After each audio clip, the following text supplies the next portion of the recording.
योऽन्तः प्रविश्य मम वाचमिमां प्रसुप्तां सञ्जीवयति अखिलशक्तिधरस्वधाम्ना अन्यांश्च हस्तचरणश्रवणत्वगादीन्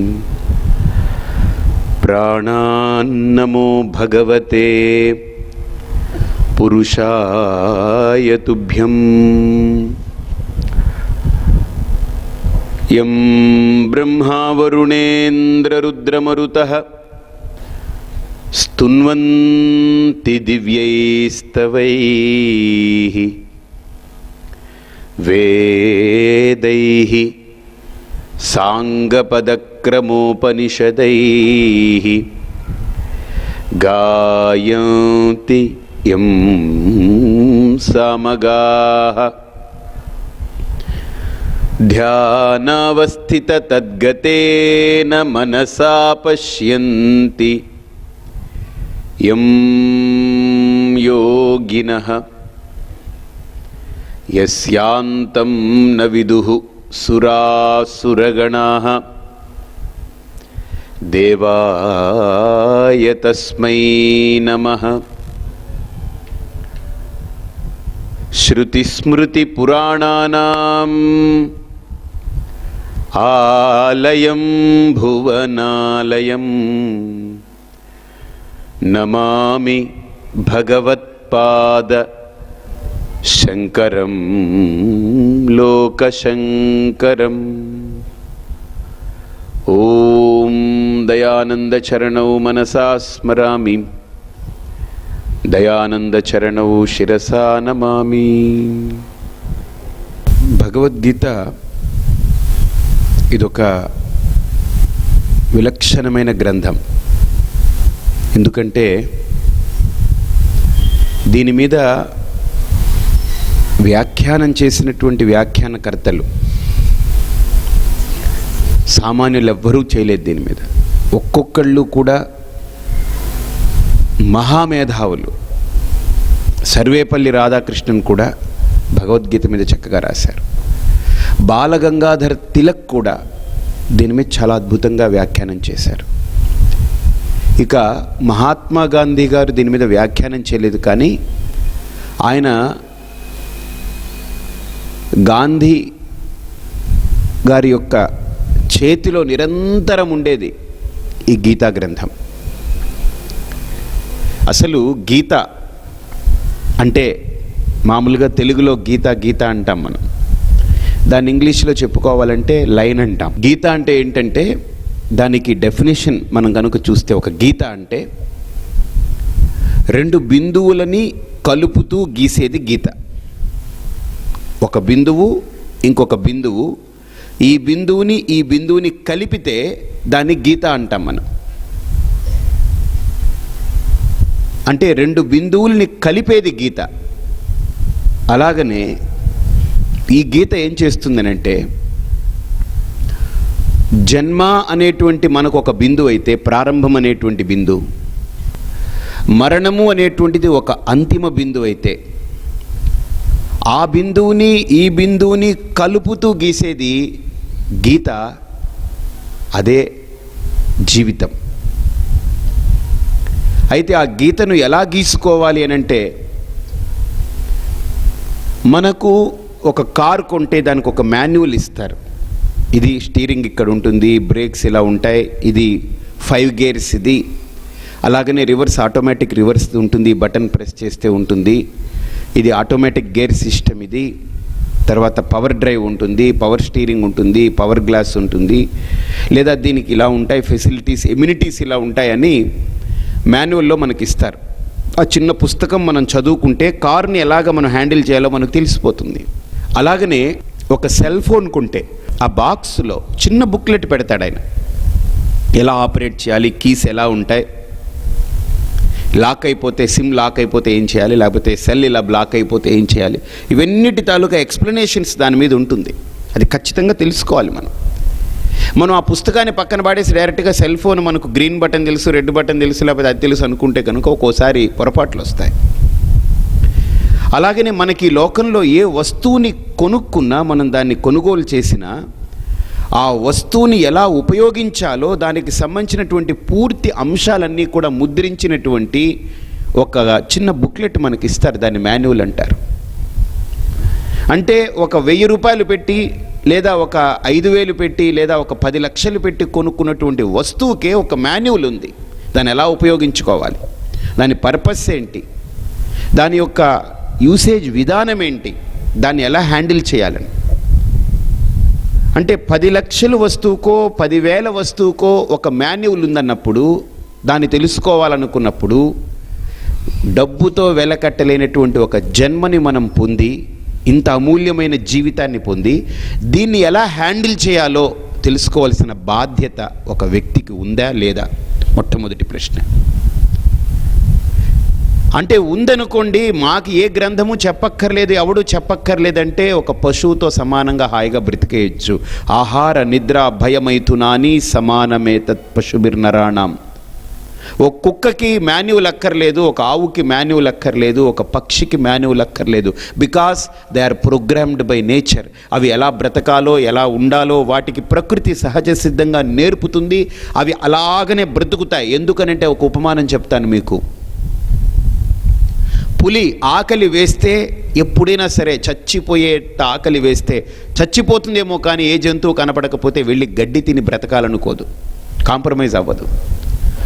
ఆవుకి ఆకలి వేస్తే చచ్చిపోతుందేమో, కానీ ఎదురుగుండా జంతువు ఉంది, పోన్లే ఈరోజు మాంసం తినేసి బతుకుతామని తన బ్రతుకు కోసం మాంసాన్ని తినదు. Because they are programmed. ఆవు చచ్చినంతకాలం శాకాహారే, పులి చచ్చినంతకాలం మాంసాహారే. ఆ ప్రోగ్రామింగ్ వాటిల్లో ఉన్నాయి, అవి మార్చుకో.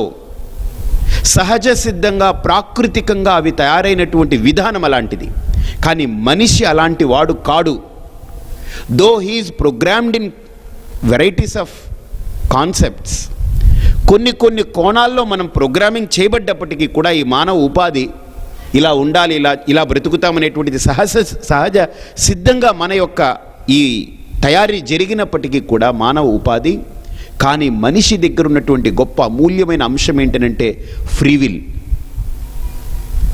అంటే అతని యొక్క ఆలోచన, అతని యొక్క బుద్ధి కుశలత, అతని యొక్క దృక్పథాలు, అతను ఆలోచించే సరళి, ఇవన్నీ లోకంలో ఎవ్వరికీ లేదు.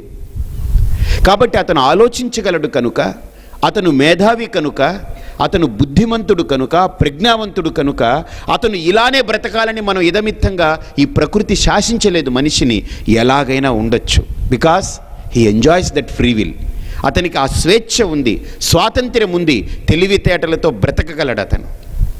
ఆవులాగా ఇదే తిని ఇంకంతే, ఇలాగనే నేను బ్రతకాలని ప్రాకృతికంగా అలా ఉండిపోయి చచ్చిపోడు. తనకు తాను ఇది పనిష్మెంట్ వేసుకోలేడు, శిక్ష వేసుకోలేడు. తను బుద్ధితో తన యొక్క ఉనికిని నిలుపుకునేదానికి, బ్రతకడానికి ఎన్ని మార్గాలైనా వెతుక్కుని తన యొక్క ఉనికిని నిలుపుకునే ప్రయత్నం చేస్తాడు మనిషి. తనకు ఆ ఫ్రీ విల్ ఉంది, ఆ స్వేచ్ఛ ఉంది. అందుకనే ఫ్రీ విల్ గురించి మాట్లాడుతూ శంకరులు అంటారు బ్రహ్మసూత్రంలో, కర్తుం శక్యం అకర్తుం శక్యం అన్యథా వాపి కర్తుం శక్యం. అంటే నేను ఒక మాట మీకు చెప్పానంటే మీరు అది వినొచ్చు. ఓకే, స్వామీజీ ఏదో చెప్తున్నారు విందామని. విన్న తర్వాత బోల్డ్ మంది చెప్తుంటారు, ఈయన చెప్తున్నారు ఓకే అని వదిలేయచ్చు, దాన్ని ఆచరించకపోవచ్చు. లేదా నేను చెప్పింది చెప్పినట్టు కాకుండా మీ పైత్యం కొంత, నా కవిత్వం కొంత అని రెండింటిని కలుపుకుని ఏదో ఎడాపెడా ఏదో ఒకటి చేసేసుకుని ఏదో రకంగా చేసుకోవచ్చు. అంటే you can do it, you need not do it, you can do it differently. ఎలాగైనా చేయొచ్చు. బికాస్ ఇది మానవ నైజం, ఇదంతే బస్. మీరు ఎప్పుడైనా ఆలోచించండి, ఒక మనిషిని ఒక పశువుని ఎక్కడైనా పెట్టి ట్రైనింగ్ ఇవ్వండి. పశువు ట్రైనింగ్ ఇచ్చినటువంటి పశువుని, అంటే ఒక పులినో, ఒక ఆవునో, ఒక ఏనుగునో, ఒక కుక్కనో, ఒక పిల్లినో, నక్కనో, దేన్నో ఒక దాన్ని ట్రైనింగ్ ఇవ్వండి, దానికి మంచి శిక్షణ. మనిషికి ట్రైనింగ్ ఇవ్వండి. మనిషి ఆ జంతువుని ఒక స్టేజ్ మీదకి తీసుకొచ్చి పర్ఫామ్ చేయమన్నప్పుడు, కుక్క మనం ఏమి నేర్పామో దానికి అటు ఇటు మార్పు లేకుండా అలానే చేస్తుంది. కానీ మనిషి సమయస్ఫూర్తిగా ప్రవర్తిస్తాడు. జంతువు సమయస్ఫూర్తి లేదు దానికి. మనం ఏమి స్ఫూర్తినిచ్చామో ఆ స్ఫూర్తితో అది నడుస్తుంది తప్ప సమయస్ఫూర్తి లేదు, టైం సెన్స్ ఉండదు వాటికి. కారణం ఆ వైజ్ఞానిక దృక్పథం, ఆలోచనాత్మకమైనటువంటి సరళి, బుద్ధిలో కలిగేటువంటి ఆలోచనలు, ఆలోచన భావాలు, కొత్త కొత్త వినూతనమైనటువంటి ఆలోచనలు. ఆ మనిషి స్టేజ్ మీదకి రాగానే ఇలాగనే ఎందుకు చెప్పాలి, అక్కడ ఆయన చెప్పింది. ఇప్పుడు చూడండి, ఒక కుక్కకి ఇది చేయాలని అన్నారనుకోండి, అక్కడ చిన్నపిల్లలు ఉన్నారనుకోండి, అది చేస్తే చిన్నపిల్లలకి బోరు కొట్టచ్చు. కానీ ఆ కుక్క చిన్నపిల్లలకి ఇది బోరు కొడుతుంది, నేను వేరేగా మార్చి చేస్తానని కుక్క అనుకోదు, అదే చేస్తుంది, పోతుంది, అంతే దాని షో అవ్వగానే.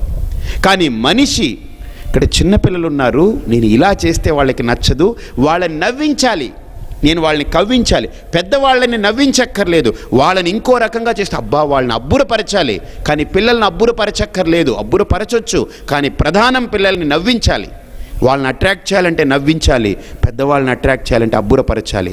ఈ పెద్ద చిన్న అనేటువంటి తారతమ్యాల వ్యత్యాసాన్ని గుర్తించగలిగినటువంటి బుద్ధి మానవ బుద్ధి. ఈ తారతమ్యాల్ని గుర్తించలేనటువంటి బుద్ధి పశుబుద్ధి. కాబట్టి ఆ తారతమ్యాల్ని గుర్తించగలడు, సమయానికి అనుగుణంగా తన యొక్క భావాలని, భావుకతని, ఆలోచనల్ని, ఆ సరళిని మార్చుకుంటూ, వేగంగా అప్పటికప్పుడు మార్చుకుంటూ తన యొక్క విధిని మార్చేయగలడు. అతను విద్యుక్త ధర్మాలని మార్చుకోగలడు, విధిని మార్చుకోగలడు. కారణం, ఆ సమయానికి ఏది కావాలో దాన్ని ప్రొడ్యూస్ చేయగలిగినటువంటి మేధావి మనిషి. కాబట్టి ఇక్కడ మీరు ఆలోచించండి, అటువంటి ఈ మానవుడికి పశువు కంటే విలక్షణం కాబట్టి, వాడికి బుద్ధి ఉంది కాబట్టి, ఆ బుద్ధి రెండు రకాలుగా పనిచేసే అవకాశాలు ఉన్నాయి. ఒకటి, తనకు తనతో ఈ సమాజానికి మేలు కలిగించే చక్కటి ఉపయుక్తమైనటువంటి భావాలు కలిగే అవకాశాలు అందులో ఉన్నాయి.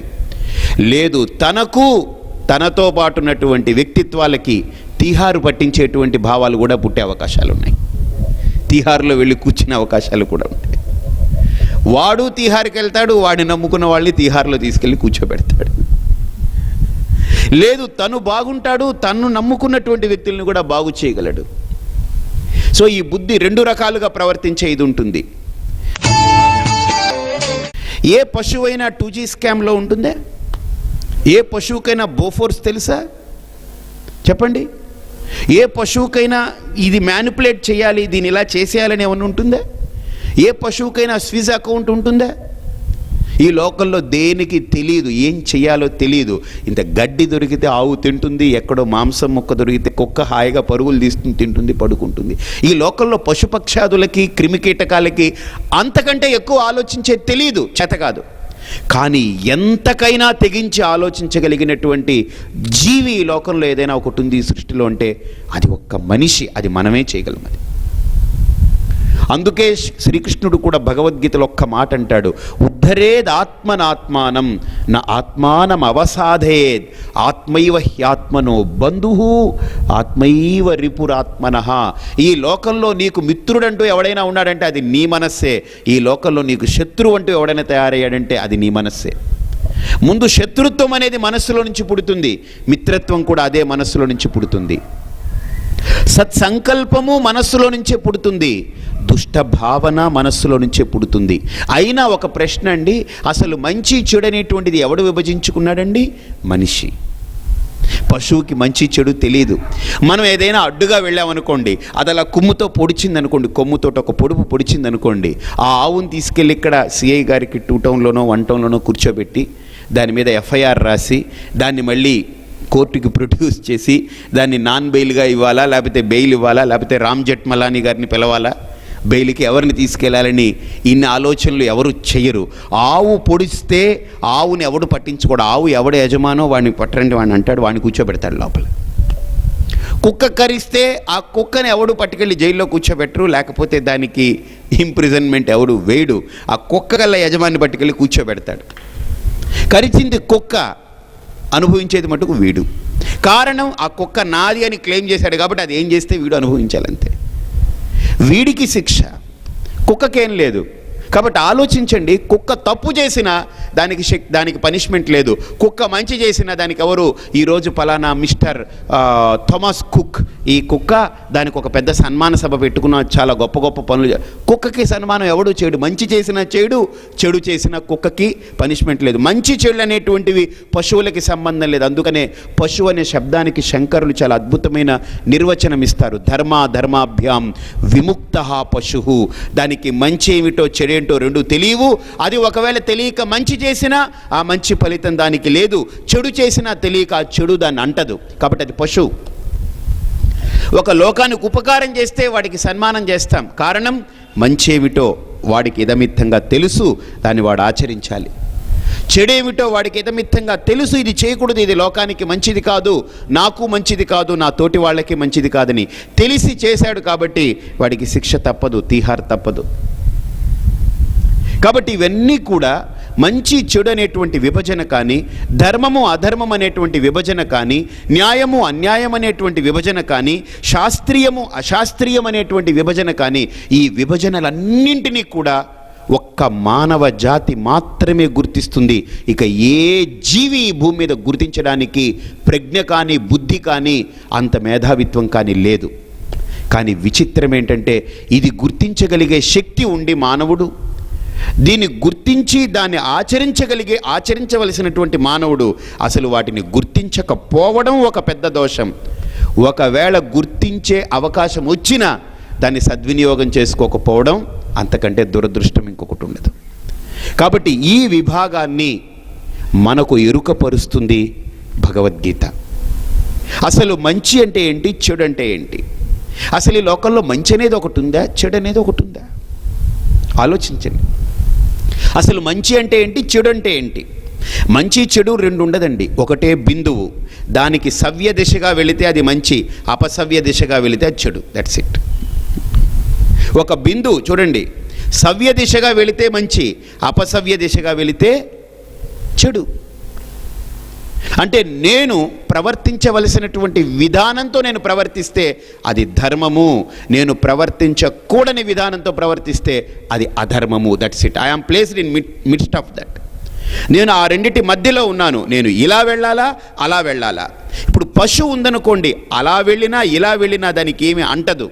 బికాస్ ధర్మాభ్యాం విముక్త పశువు. ఒక్కొక్కసారి నాకు అనిపిస్తూ ఉంటుంది, అబ్బా అవి ఎంత గొప్ప జన్మలు, అవి వాటికి ఏమి ధర్మము అంటదో అధర్మము అంటదో, అవి ఏం చేసినా పర్లేదు అనుకుంటాం మనం. ఆ జన్మలే గొప్ప అనుకుంటాం. ఇప్పుడు అన్నీ తెలిసి మనం చెయ్యకూడనివి ఏమిటో మనకు తెలిసి, చెయ్యవలసినవి ఏమిటో మనకు తెలిసి అలా చెయ్యకపోతే మనల్ని సమాజం విమర్శిస్తుంది, లోకం విమర్శిస్తుంది, నా మనస్సే నన్ను విమర్శిస్తుంది, నేనే వంచనకు గురవుతాను, నేనే లేనిపోని ఇన్ఫీరియారిటీస్కి గురవుతాను, గిల్ట్కి గురవుతున్నాను, ఒక అపరాధిగా మిగిలిపోతున్నాను. కాబట్టి ఈ మానవ జన్మ కంటే ఒక రకంగా ఆలోచిస్తే ధర్మాధర్మాలతో సంబంధం లేకుండా బేఫికర్గా బ్రతకాలనుకున్నవాడు హాయిగా పశు జన్మని పొందొచ్చు. కానీ మానవ జన్మ పశు జన్మతో సమానమైంది కాదు. ఎందుకో ఒక ఉపమానం చెప్తాను. ఒక కుక్క తన ఇళ్ళు కట్టుకోవాలి, రోడ్లు వేసుకోవాలి, ఎలక్ట్రిఫికేషన్ చేసుకోవాలి, లేకపోతే పీడబ్ల్యూడి వాళ్ళతో చెప్పి మంచి ఇవన్నీ తయారు చేసుకోవాలి, మున్సిపాలిటీ వాళ్ళకి చెప్పి మంచి ఈ మున్సిపల్ ఇవి వేయించుకోవాలి, లైన్స్ వేయించాలి, లేకపోతే ఇవన్నీ ఊరంతా కూడా మంచి పచ్చగా చెట్లు నాటాలి, లేకపోతే మంచి షాపింగ్ మాల్ కట్టాలి, లోకానికి ఉపయోగపడాలి, లేకపోతే మంచి ఇది చేయాలి అది చేయాలనేటువంటి ఆలోచన ఏ జీవికైనా ఈ లోకంలో ఉందే? తను బాగుపడాలి, ఈ లోకాన్ని బాగుపరచాలనే ఆలోచన ఈ లోకంలో ఏ జీవికైనా ఉందే?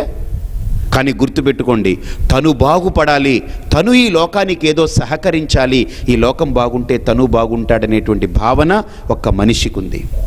తను బాగుండాలి, ఈ లోకం ఏమైపోయినా పర్లేదు అనే భావన మనిషికి ఉంది. నేను పాడైపోయినా పర్లేదు, ఈ లోకం సర్వనాశనం అయిపోవాలి అనుకునే ఆలోచన ఈ మనిషిలోనే ఉంది.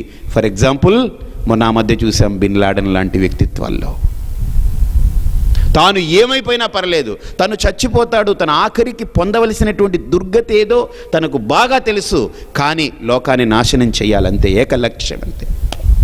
ఎవడు మనశ్శాంతిగా ఉండకూడదు ఆలోచన. అంటే బిన్ లాడెన్ అంటే అదొక ఉపమానం మీకు అంతే, ఆ వ్యక్తిని పక్కన పెట్టేయండి, ఒక ఆలోచన. బిన్ లాడెన్ ఏంటంటే ఆ శరీరం, అది పక్కన పడేయండి, అతనిలో కలిగిన ఒక ఆలోచన. ఎన్ని లక్షల జీవితాలు నాశనం అయిపోయాయి. ఒక్కడొచ్చాడు బాంబేకి కసబ్ అని, 250 జీవితాలు. ఏమి అసలు వాడికి ఏమైనా అర్థం, వాళ్ళతో ఏమైనా వాళ్ళకి విరోధం ఉందా? వాడికి అసలు వాళ్ళ కళ్ళు, ముక్కు, పేరు, ఊరేమైనా తెలుసా? 250 మందిని సమూలంగా నాశనం చేసేసాడు. అందులో తల్లిదండ్రుల్ని కోల్పోయి అనాథలైన పిల్లలు కొంతమంది అయితే, పిల్లల్ని కోల్పోయి అనాథలైపోయిన తల్లిదండ్రులు కొంతమంది అయితే, భర్త పోయినటువంటి భార్య పోయినటువంటి భర్త. అసలు వాళ్ళకి ఏమి జాతి, నీతి, గోతి, మంచి, చెడు ఏమి సంబంధం లేదు. రావడం 250 మందిని చంపేయడం ఇది.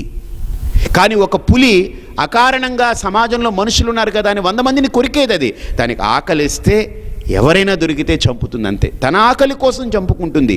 అక్కడ 250 మందిని చంపిన తన ఆకలి కోసం కాదు, ఉన్మాదం పట్టి చంపాడు. అంటే పశువు కంటే హీనంగా, ధర్మాధర్మ విచక్షణ లేకుండా బ్రతుకుతున్నటువంటి మానవ మృగాలు ఈ సమాజంలో తిరుగుతూ ఉన్నాయి. కాబట్టి ఈరోజు ఇటువంటి మానవ సమాజానికి ఒక గీత గీయాలి.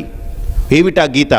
ధర్మం అంటే ఏంటో, అధర్మం అంటే ఏంటో తెలియచెప్పి వాటి రెండిటి మధ్య గీత గీయాలి. న్యాయం అంటే ఏంటో, అన్యాయం అంటే ఏంటో తెలియచెప్పి వాటిన్నిటి మధ్య గీత గీయాలి. మంచికి చెడుకి మధ్య గీత గీయాలి. మానవత్వానికి రాక్షసత్వానికి మధ్య గీత గీయాలి. మానవత్వానికి పశుత్వానికి మధ్య గీత గీయాలి. ఆ గీత ఎవరు గీస్తారు? గీత సుగీత కర్తవ్య. ఒక్క భగవద్గీత 5000 సంవత్సరాల క్రితం గీయబడింది శ్రీకృష్ణ పరమాత్మ ద్వారా. ఆ గీత ఈ రోజుకి సభ్య సమాజంలో ప్రతి ఒక్కరికి ఒక ఆదర్శప్రాయంగా, ప్రమాణభూతంగా నిలబడిందనంటే అటువంటి గీత, అటువంటి శాస్త్రం ఈరోజు కులాలకి, మతాలకి, వర్గాలకి, జాతులకి, దేశాలకి అతీతంగా ఒక మనిషిగా పుట్టాడు అని అంటే, ఎలాగైతే ఒక సెల్ ఫోన్ కొనుక్కుంటే దానికి ఒక మాన్యువల్ కావాలో, ఒక కారు కొనుక్కుంటే మాన్యువల్ కావాలో, ఆ మాన్యువల్ ఇచ్చినప్పుడు ముస్లిం మాన్యువల్ అని, క్రిస్టియన్ మాన్యువల్ అని, హిందూ మాన్యువల్ అని, లేకపోతే బుద్ధ మాన్యువల్ అని, చైనా మాన్యువల్, ఇండియా మాన్యువల్, ఇన్ని మాన్యువల్స్ ఉండదు. ఆ కారు ఒక కంపెనీ తయారు చేసి బయటికి విడిచిపెడితే అది ఏ దేశస్థుడు కొన్నా ఆ దేశస్థుడికి ఆ మాన్యువల్ వర్తిస్తుంది. ఒకటే మాన్యువల్. ఏ కులస్థుడు కొన్నా వాడికి అదే వర్తిస్తుంది. ఏ మతస్థుడు కొన్నా వాడికి అదే వర్తిస్తుంది. ఏ జాతి కొన్నా అదే వర్తిస్తుంది. అంతేగాని నల్లవాడికి నల్ల జాతికి ఒకటి, తెల్ల జాతికి ఒకటి అక్కడ మాన్యువల్స్లో మార్పు రాదు. అంటే వస్తువులు కొన్నప్పుడు దానికి మార్పు లేదు, ఒకే మాన్యువల్ అందరం ఆచరిస్తాం. కానీ మన గురించి, వ్యక్తిత్వం గురించి తెలుసుకోవాల్సి వచ్చినప్పుడు అప్పుడు కొట్లాట మొదలవుతుంది. ఆలోచించండి ఎంత దుస్థితిలో ఉన్నాము మనం. ఒక కారుకి మాన్యువల్ ఇస్తే మతాలు లేవు, దేశం లేదు, కులం లేదు, వర్గం లేదు, ఏ భేదం లేదు, ఒప్పుకుంటాం. కానీ మన గురించి మాట్లాడే శాస్త్రం వచ్చేటప్పుడు మాత్రం అబ్బెబ్బే ఇది హిందువులది, మాకు సంబంధం లేదని మిగతా మతస్థులు తోసిపుచ్చుతున్నారు. అంటే ఈ భగవద్గీత దగ్గరకు వచ్చేటప్పటికి మతం అడ్డొస్తుంది, కులం అడ్డొస్తుంది, వర్గం అడ్డొస్తుంది, దేశం అడ్డొస్తుంది, ఒక జాతి అడ్డొస్తుంది. అంతే మనం ఈరోజు ఏ దుస్థితిలో బ్రతుకుతున్నాం చూడండి.